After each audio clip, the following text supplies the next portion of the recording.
Bagaimana orang rajin ibadah namun sombong? Nyindir saya ini. Untuk persiapan masa depan ketiga anak kami beli kebun sawit dengan cara berutang di bank. Setelah mendapatkan sertifikat kebun, saya menjaminkan sertifikat kebun itu untuk membeli kebun kedua. Maka dari modalnya riba. Memasukkan sertifikat ke bank, diambil duit riba, didapatkan riba, hasilnya riba, bertambah riba, maka sampai dia anak cucu makan haram.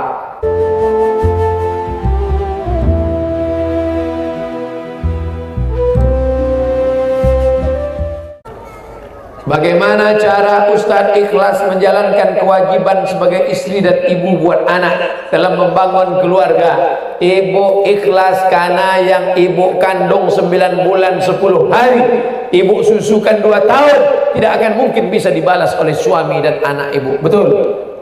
Ada bapak yang bisa membayar 9 bulan 10 hari 9 juta, 2 tahun 20 juta, tak bisa dibayar dengan uang. Bagaimana mau membayar nyawa mereka? Mereka melahirkan anak, meregang nyawa. Bukan senang melahirkan anak. Nanti kalau saya ceritakan sakitnya nggak ada yang percaya. Betul. Perempuan sekarang aja enak melahirkan anak, macam bersin lahir, lahir. Zaman dulu susah meregang nyawa. Oleh sebab itu tidak ada cara membalas kebaikan ibu-ibu kecuali dengan ibu ikhlaskan karena Allah Subhanahu wa taala. Maka Allah akan balas dengan surga Jannatul Firdaus. Amin.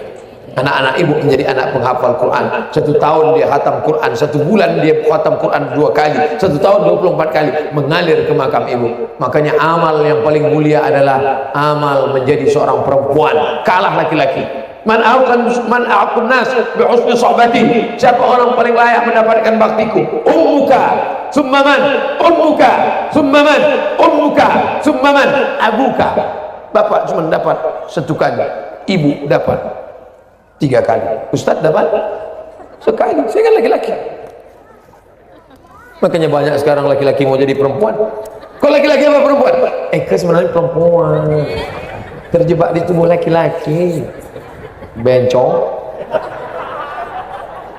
Suami saya sering cuek kepada saya, apalagi ke anak-anak, rasanya kurang perhatian kasih sayang. Ini mau bertanya apa curhat? Kalau anak sakit dan istri sakit sering tak perhatian, sehingga anak saya sering marah dengan sikap, sampai-sampai anak saya menyuruh saya untuk nikah lagi karena anak saya ingin punya ayah yang perhatian kasih sayang. Kalau soal memberi nafkah kewajiban seorang ayah, tapi perhatian kasih sayang, apa dosa jika anak saya menginginkan saya nikah lagi dan saya ingin cerai karena sudah tidak kuat dengan sikap suami saya? Ibu ingat tak setelah akad nikah dulu bapak baca apa? Baca sirat ta'liq. Ingat bunyi sirat ta'liq? Jika saya meninggalkan istri saya sekian bulan lamanya, tidak memberikan nafkah zahir dan lalu saya datang ke pengadilan agama dan hakim menjatuhkan salah satu, maka jatuhlah salah satu kepadanya, kata bapak dulu waktu membacakan. Maka ada 5 kewajiban bapak. 5 kewajiban bapak adalah 5 hak ibu. Tahu ibu 5 hak ibu itu? 1, makan. Ibu udah dikasih makan? Sikitnya berapa? 2, ibu dikasih pakaian. Alhamdulillah, ibu sudah dikasih pakaian. Di Pekanbaru, di Jakarta, banyak perempuan yang tak dikasih pakaian sama suami. Ada yang resleting belum berpasang, ada yang kain pendek, tapi di kita semua sudah kasih makan. Makan sudah, pakaian sudah, tempat tinggal yang layak, pendidikan, perhatian. Kalau tak dapat, maka wali ibu SP1, surat peringatan, wali memanggil, laki Firaun, sini kau sebentar. SP1, tak juga berubah, naik SP2, barulah dia dapat talak 1. Tapi jangan cepat-cepat, kan hati berubah. Hari ini ibu gugat, besok tiba-tiba cinta berbunga-bunga. CLBK namanya. Cucian lama belum kering.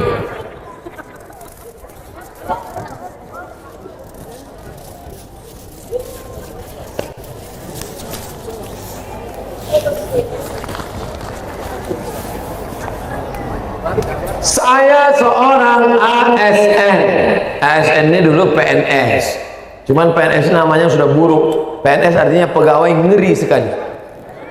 Karena gajinya sedikit, korupsinya besar, neraka jahanam tempatnya. makanya dirubah jadi ASN. Saya mau tanya dan minta pendapat, bagaimana hukumnya tentang pembakaran lahan yang sengaja sehingga kita semua menghirup udara sangat tak sehat? Bagaimana cara mengatasinya dan hukum agama atau dengan hukum perundang-undangan? Orang Riau yang membakar hutan, maka dosanya kepada 6,7 juta penduduk Riau. Bagaimana dia minta maaf kepada anak yang kena ispa? Bagaimana dia minta maaf kepada anak yang meninggal kemarin, dicek dadanya ada asap hitam di dalam? Bagaimana dia mau minta maaf itu? Dalam Islam pembunuh halal darahnya. Mereka bukan membunuh satu orang. Pengedar sabu-sabu hanya membuat menderita orang kaya yang punya duit yang pakai sabu-sabu. Tapi orang membakar hutan, ular mati, kadal mati, manusia mati, anak kecil baru lahir belum punya nama. Tadi saya dapat beritanya, belum punya nama sudah meninggal dunia kena asap. Kering di tenggorokan, hidung tersumbat, kepala pusing, stres. Bagaimana mereka mau minta maaf? Makanya penghuni, makanya pembakar hutan ini hukumnya yang layak adalah hukum mati. Sedangkan pecandu pengedar narkoba saya dihukum mati, apalagi pembakar hutan. Maka saya mengusulkan kepada penguasa-penguasa di negeri ini, bapak-bapak anggota legislatif, tolong kalian keluarkan, kalau mau selamat tahun depan jangan terulang lagi, keluarkan pembakar hutan, baik pengusahanya, baik pekerjanya, tangkap, buktikan, tembak mati saja. Betul? Makin banyak yang membuli saya nanti di internet. Untuk persiapan masa depan ketiga anak kami beli kebun sawit dengan cara berutang di bank. Setelah mendapatkan sertifikat kebun, saya menjaminkan sertifikat kebun itu untuk membeli kebun kedua. Maka dari modalnya riba. Memasukkan sertifikat ke bank, diambil duit riba, didapatkan riba, hasilnya riba, bertambah riba. Maka sampai dia anak cucu makan haram. Jadi gimana caranya nih Pak Ustaz? Bagi yang sudah melakukan ditebus. Ustaz kan PNS juga. Oh iya, saya PNS juga. Saya PNS. Pernah tak Ustaz masukkan SK Ustaz itu ke bank? Enggak. Makanya banyak orang bilang saya PNS bodoh.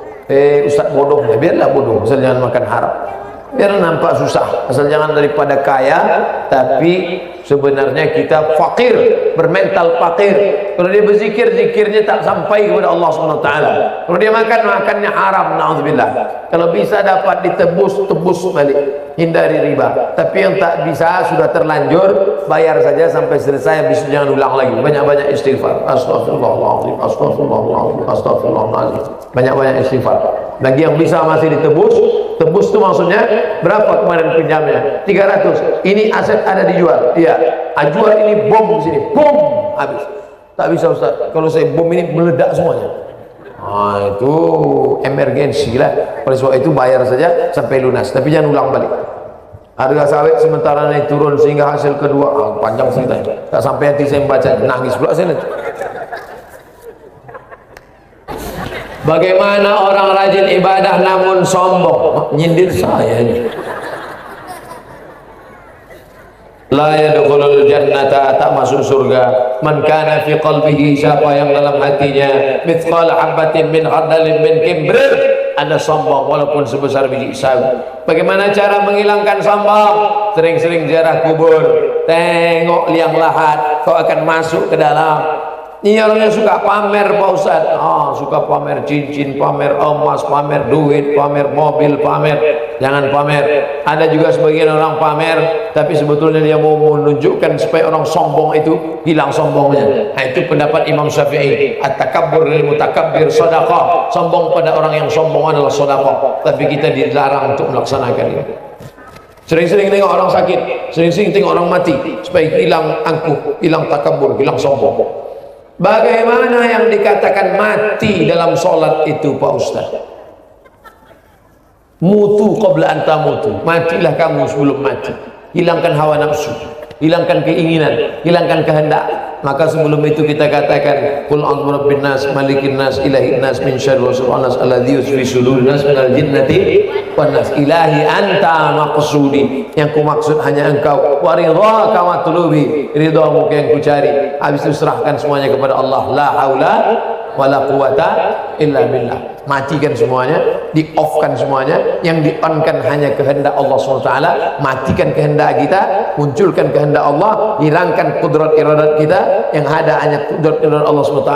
Allahu Akbar, sesuai kemampuan masing-masing. La yukallifullahu nafsan illa wus'aha. Allah tidak membebani orang lebih dari kemampuan.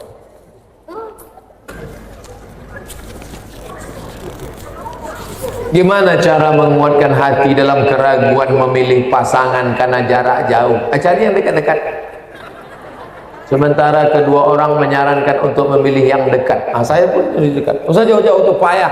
LDR payah itu. Cari yang dekat-dekat aja. Kan ada judul lagunya itu. Calonku 5 langkah dari rumah. Oh, ini cari calon jauh. Tiket pesawat, apalagi pesawat sekarang mahal. Kena asap pula lagi. Payah, cari yang dekat-dekat aja, yang mudah-mudah saja. Tapi Pak Ustaz, saya tak bisa pindah ke lain hati. Pret, solehah dia, baik dia, sudah nikah. Nah, nanti kita adakan acara tabligh akbar nikah masal. Setuju?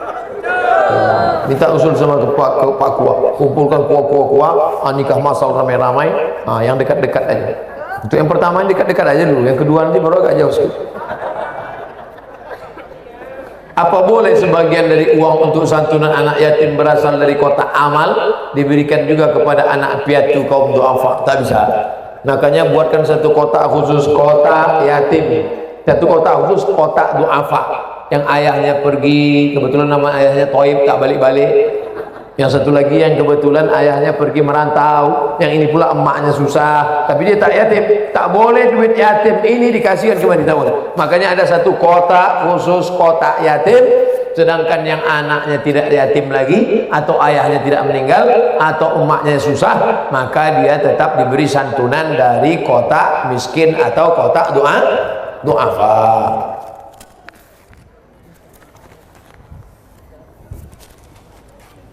Baru habis CD ke-1. Banyak nih. Ini jamaah ini nampaknya balas dendam. Karena dulu saya tak datang. Apa dalil tahlilan setelah meninggal? Apakah ada dalil menjelaskan itu? Tahlilan itu isinya pertama doa. Itu isi tahlilan, doa. Allahumma firlahu warhamhu wa'afihi wa'fanhu. Kalau bapak ibu buat tahlilan di Pematang Tinggi untuk saya, kirim doa. Sampai tak doa untuk Abdul Somad? Sampai.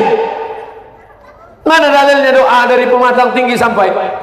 Tadi saya lewat di makam, lalu saya ucapkan salam di makam. Assalamualaikum ya ala diyar. Sampai. Seandainya tak sampai, itu apa diajarkan Nabi salam? Salam itu artinya doa untuk orang mati. Dua, tahlil. Tahlil itu la ilaha illallah, la ilaha illallah. Sampai tak tahlil itu untuk orang mati? Sampai. Ibnu Taimiyah, Imam Ibnu Taimiyah dalam Majmu' Fatawa, man halala 70 marratan, siapa yang baca tahlil 70 kali, summa ahdatsa thawabahu lil mayyit, kemudian dihadiahkannya pahalanya untuk orang mati, yantafi'u bihi, sampai pahalanya. Siapa yang mengatakan tahlil tak sampai, mari namanya, kasih nama lengkap. Nanti kalau udah mati saya kirim tahlil. Kalau tak sampai cepat kasih kabar. Tiga, baca Yasin. Yasin wal Qur'anil Hakim. Sampai. Mana dalilnya? Kata Nabi, nanti kalau ada orang meninggal dunia, cepat-cepat kuburkan. Bacakan pada bagian kepalanya awal Al-Baqarah sampai wa ulaikamul muflihun. Bacakan pada bagian kakinya ujungnya sampai 3 ayat terakhir, lillahi ma fis samawati sampai akhir. Begitu dikatakan Abdullah bin Umar. Kata Abdullah bin Umar, nanti kalau aku meninggal, bacakan pada kepalaku awal Al-Baqarah, bacakan pada kakiku ujung Al-Baqarah. Dalam kitab Ar-Ruh ditulis oleh murid Ibnu Taimiyah namanya Imam Ibnu Qayyim Al-Jauziyah. Oleh sebab itu pahala untuk orang meninggal sampai. Lalu kemudian diberikan makanan. Kalau bapak ibu kaya kasih makanan, tapi kalau tak kaya jangan kasih makanan. Kitalah yang mestinya yang membawakan makanan pada orang yang terkena musibah. Bapak jangan ngutang beras, jangan ngutang bubur kacang hijau, kami yang bawakan makanan. Tapi kalau tidak ada, ya tak usah makan. Tiba-tiba ini orang kaya, sawitnya banyak, maka yang punya anak, yang punya ayah, sahibul bait ini pidato. Bapak-bapak, ibu-ibu, hadirin hadirat, yang tidak perlu bawa makanan, kami sudah siapkan makanan. Pahala makanan sampai. Mana dalilnya? Saat sahabat Nabi, ibunya meninggal dunia. Lalu kemudian kata dia, ayus sadaqatu afdal, apa sedekah yang paling afdal? Kata Nabi, saqyul ma, memberi air minum. Kalau air minum aja sampai, apalagi gulai, apalagi sampai dia bau.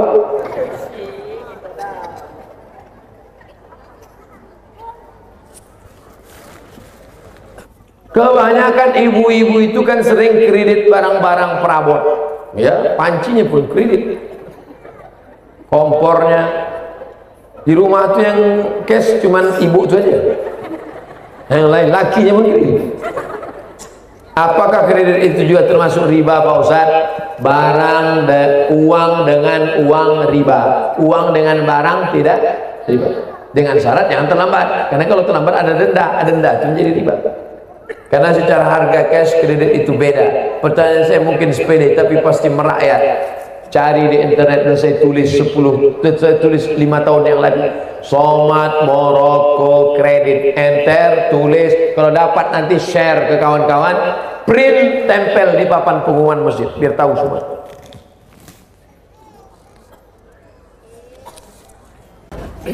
Mohon Ustaz jelaskan dalil tentang hadrah. Hadrah kelempang. Bismillah tawassalna billah la la la la la. Ahlinu hadzal nikah. Kalau nikah jangan diam-diam, umumkan depan orang banyak. Waj'aluhu fil masajid, buat akadnya dalam masjid. Wadribu alaihi bidufur, pukulkan duf gendang. Itulah dalil memukulkan gendang. Hadis pertama. Hadis kedua, ya Rasulullah, aku bernazar kalau kau menang perang mau kuku pukulkan gendang. Kata Nabi, pukullah. Bernazar seorang perempuan, kalau kau menang perang kupukulkan gendang. Pukul, kata Nabi. Itu dalil boleh memukul gendang. Salawat diiringi dengan hadrah, dengan alat musik Islami. Karena ada sebagian kelompok mengatakan itu haram. Mana pula haram? Salawat burda, salawat diba, salawat al-barzanji, salawat simtud durar, salawat diaul lami, salawat yang dibuat oleh para ulama. Mana dalilnya boleh membuat syair? Datang seorang sahabat memuji-muji Nabi dengan syair. Fasakata wa tabassama, Nabi diam dan tersenyum. Hadis riwayat Sunan Tirmidzi. Hadis takriri, boleh membuat selawat-selawat yang dibuat oleh ulama, dibacakan dengan diiringi nasyid Islami, selama tidak melakukan perbuatan maksiat campur aduk laki-laki perempuan. Lalu di dalamnya ada tabarruj soleh jahiliyah, lalu di dalamnya ada pakaian sempit. Kita malam ini sengaja dipisah supaya turun rahmat Allah. Maka lanjutkan grup hadrah-hadrah ini untuk menyaingi keyboard tunggal yang meracun kucing garong malam ini. Makanya jangan lagi kalau sudah ngaji pakai keyboard tunggal juga lagi. DPRD membuatkan peraturan daerah, jam sekian stop, karena kalau tidak nanti orang mabuk jadi arena judi. Perbu, peraturan bupati, orang dari kecamatan membuatkan peraturan edaran. Maka selamatlah. Saya ceramah di Lampung Utara. Apa kata Pak Bupati Lampung Utara? Kami keluarkan perda Pak Ustaz, hanya boleh pesta nikah sampai jam 5 sore, untuk menghindari supaya malam jangan sampai ada anak muda sabu-sabu, mabuk, kelahi, tawuran, pacaran gara-gara itu. Ini grup-grup nasyid, grup-grup hadrah dibangkitkan supaya nanti ada acara walimah nikah, khitanan, kemudian akikah. Jangan lagi ada keyboard tunggal. Ini keyboard tunggal dibuat pentas tinggi-tinggi, rok pendek-pendek. Yang nonton di bawah hatu-hatu, nengok rok pendek meniti air, nengok bini di samping meniti air mata. Saya tidak sholat ketika depan di atas sajadah tiba-tiba ada kucing. Sah tak sholat? Ketika sholat tiba-tiba ada kucing tiduran, bahkan minta pangku pas tahiyat. Tak apa, asal jangan kucing itu mencret. Kucingnya bersih, dimandikannya pakai sampo, kadang bersih pula kucing itu dari dia. Kucing itu pakai sampo, dia pakai sabun telepon. Sholatnya ada kucing situ, pas dia tersahur kucing itu nempel-nempel, sah. Tapi kalau kucing itu mencret, serak tainya batal karena ada najis. Pahala apa yang didapat seorang ketika menolong hewan atau kasih makan hewan peliharaan? Udah saya ceritakan tadi kan? Udah, bilang aja udah, biar cepat kita balik. Anjing tadi ceritanya, sedang anjing aja boleh, apalagi kucing. Benarkah hewan bisa mendoakan manusia? Likulli ratbin kabidin ratbin sadaqah. Setiap yang hatinya basah maka ada bernilai sedekah, maka bernilai. Apakah binatang itu bisa bicara? Bisa. Mana dalilnya? Lagi tren nih sekarang, mana dalilnya? Kata Nabi Sulaiman, wahai pasukan bala tentara, jangan kalian jalan, stop. Kenapa Sulaiman? Karena aku mendengar panglima pasukan semut sedang memerintah semut-semut. Buka surat An-Nahl, buka surat An-Naml, surat semut. Ya ayyatuhan namlu udkhulu masakinakum, wahai pasukan semut, masuklah kalian ke sarang-sarang, supaya jangan sampai diinjak oleh Sulaiman dan pasukannya. Nabi Sulaiman tersenyum, fatabassama dhahika, tersenyum mendengar suara semut-semut. Kalau pemimpin adil, semut pun tak ada yang terinjak. Tapi kalau sudah tak adil, manusia pun banyak yang mati kelaparan. Oleh sebab itu maka binatang pun berdoa kepada Allah Subhanahu wa ta'ala. Mana dalil binatang berdoa? Hadisnya riwayat dalam kitab Sunan Al-Baihaqi, dalam bab Muallimun Nas Al-Khair. Guru MDA, guru mengaji, semua memohonkan ampun kepada Allah, berdoa kepada Allah. Hatta al-hutu fil bahri, ikan-ikan dalam laut, wan namlatu fi juhriha, semut-semut dalam sarang pokok kayu. Dalam pokok kayu itu ada sarang semut. Semut menjalar berdoa untuk guru-guru mengaji. Guru fisika diangkat PNS, guru kimia dibayarkan gaji mahal, guru mengaji hidup segan mati tak mau, macam kerakap tumbuh dibaca. Oleh sebab itu Basnas beri mereka bantuan, tapi malaikat mendoakan mereka. Jangan sampai doa malaikat, doa binatang-binatang kepada mereka, tapi kita malah menganiaya mereka. Dulu saya pernah berzina, sekarang saya sudah menikah dan baru-baru ini mulai mendekatkan diri pada Allah. Saya sudah mandi dan sudah taubat, sudah berusaha sholat 5 waktu. Apakah Allah mengampuni dosa saya? Innallaha la yaghfiru ayyushraka bihi. Allah tidak mengampuni dosa syirik. Wa yaghfiru ma duna dzalika liman yasha. Selain itu diampunkan Allah, maka taubatlah, mesti taubat nasuha. Apakah almarhum ayah saya mendapatkan hisab dari perbuatan saya? Ayah saya meninggal tahun ini, dan apa ada siapa lagi saya mesti minta maaf? Orang tua diazab karena dosa anak kalau tidak mendidik anak. Karena dosa tidak mendidik anak, maka mengalir dosanya. Tapi kalau orang tua sudah memasukkan anak sekolah agama, mendidik dia, meninggal kita, anak buat dosa, maka kita tidak memikul dosanya. Dalilnya, wala taziru waziratu wizra ukhra. Seseorang tidak memikul dosa orang lain. Itu dalil. Apa hukumnya mengecat rambut? Nabi sampai ke kota Makkah dari kota Madinah. Ayah Abu Bakar namanya Abu Quhafah, rambutnya sama jenggotnya putih semua. Kata Nabi suruh celup rambutnya sama jenggotnya.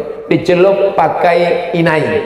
Inai bahasa Melayu, bahasanya daun pacar. Daun pacar digiling, diikat rambut, nanti warnanya berubah menjadi warna pink. Warna inai, warna mahogani, warna tidak sampai hitam. Kata Nabi, jannibus sawad, jangan pakai warna hitam, karena warna hitam itu bisa menipu. Warna lain boleh, jangan warna hitam, menipu. Kenapa menipu? Zaman dulu tidak ada akte kelahiran. Kakek-kakek umur 70 mau meminang anak umur 17, dipakai gigi palsu, dipakai hitam. Nah, sudah nikah seminggu baru nampak pangkalnya putih. Jadi kalau ada unsur menipu tak boleh, tapi kalau tak ada unsur tipu boleh. Mana dalilnya? Karena ketika perang kata Nabi yang tua-tua boleh cat hitam, yang tua-tua cat hitam. Karena untuk perang supaya apa? Supaya musuh melihat, pasukan Muhammad anak muda semua. Padahal tua-tua pun ada.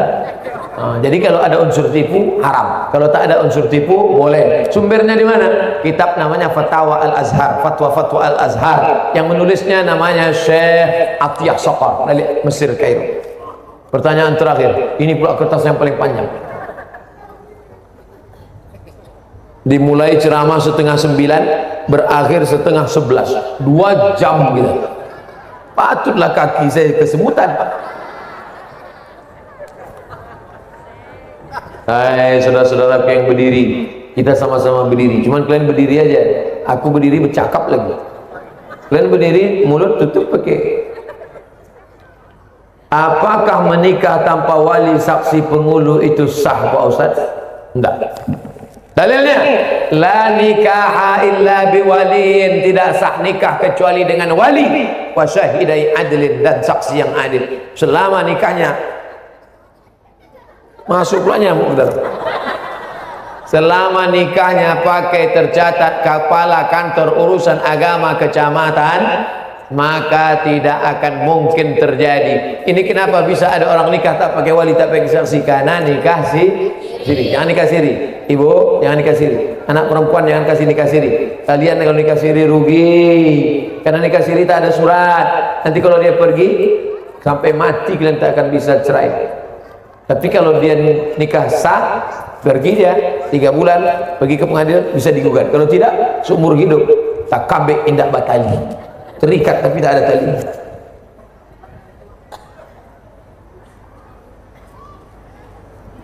Karena saya pernah mendengar itu boleh dilakukan hanya di kalangan tertentu, para habaib keturunan Rasulullah. Tak betul. Para habaib justru memegang sunnah Rasulullah SAW. Carilah mana ada habib nikah tak pakai wali, tak pakai saksi. Nabi ya, Nabi Muhammad SAW boleh tak pakai wali, tak pakai saksi. Tapi kita manusia biasa tidak. Bagaimana seorang telah menikah namun suami tak pernah memberi nafkah lahir batin? Saya istri sama kurang 1 tahun. Bolehkah saya istri menuntut haknya? Istri boleh pergi ke pengadilan. Nanti hakim yang akan memutuskan. Keluarlah sertifikat dari hakim pengadilan agama Kabupaten Pelalawan. 3. Salahkah apabila seorang anak tidak mematuhi kata orang tua, di mana orang tua ingin sang anak pacaran seperti lumrah? Ini orang tua hantu. Mestinya engkau yang melarang anakmu pacaran, Pak. Mesti kalau datang cowoknya kau suruh pulang. Ini kau pulang nyuruh pacaran. Masuk nak, masuk. Silakan ya. Duduk sini ya. Papa sama mama mau ke dalam. Itu sama artinya kalian dengan berzina kalian. Zina. La yadkhulul jannah, tak masuk surga. Dayus. Pacaran nak. Aku tak mau kau jadi lajang tua. Aku tak mau kau jadi panglatu, panglima lajang tua. Ini tak betul. Karena orang tua, pemimpin, dan setiap orang tua akan dituntut di hadapan Allah Subhanahu wa ta'ala. Maka orang tua yang mengatakan pacaranlah nak, padahal jodoh sudah ditetapkan Allah Subhanahu wa ta'ala. Kalau sudah rezeki tak akan ke mana. Saya malam ini mesti berangkat pulang cepat karena karena tadi belum turun hujan. Jadi maksudnya besok mau ke Jakarta mesti naik pesawatnya bukan di Pekanbaru tapi dari Padang. Pulang ke Pekanbaru, dari Pekanbaru ke Padang. Saking buru-buru mau ke sini, tengok di belakang rupanya tas tinggal. Cemana mau ceramah tas tinggal baju tak ada. Datang ini saya mau jelaskan kalau sudah rezeki tak kemana. Sampai tadi datang Ustadz Fulan bin Fulan dari Tembilahan ngasih baju batik. Inilah baju batik yang paling keren. Nampak? Baru saya termenung. Oh, rupanya Abdul Somad, tertinggal tas bajumu. Rupanya ada baju dari Tembilahan yang mantap, lebih keren pula lagi dari baju yang mau dibawa tadi. Kalau saya pakai baju tadi, baju koko putih. Mungkin orang pematang tinggi kan Ustaz Somad bajunya itu aja. Tapi malam ini pakai batik, keren, dipakai dingin lagi karena ada kipas angin di belakang.